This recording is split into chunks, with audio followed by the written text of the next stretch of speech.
Welcome to Burlap Teachers. Enjoy the video. You start now, confirm the Windows edition, and if the key is OEM or retail because that changes recovery options. Log in as an administrator, plug in an external USB, and make a quick backup of registry hives. Once done, open PowerShell as admin, run the built-in command to query the digital product key from firmware. If that returns nothing, prepare to extract the key from the software registry hive with a portable recovery utility. This is faster and safer than guessing. Now extract the key. Export the software registry hive to your external USB using regedit or reg. exe. This avoids changing the live registry.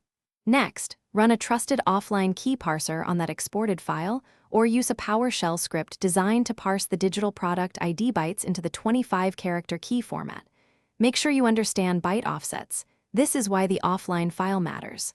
Once parsed, double-check the key format and record it in a secure password manager for future use. Finish by testing the discovered key in settings under activation. Enter it and attempt online activation. If activation fails, open an elevated command prompt and run slmgr. vbs/ip key then slmgr. vbs/auto to force online activation. This can resolve permission or mismatch issues.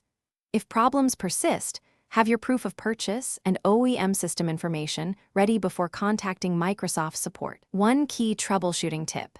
If the extracted key looks malfunctioning,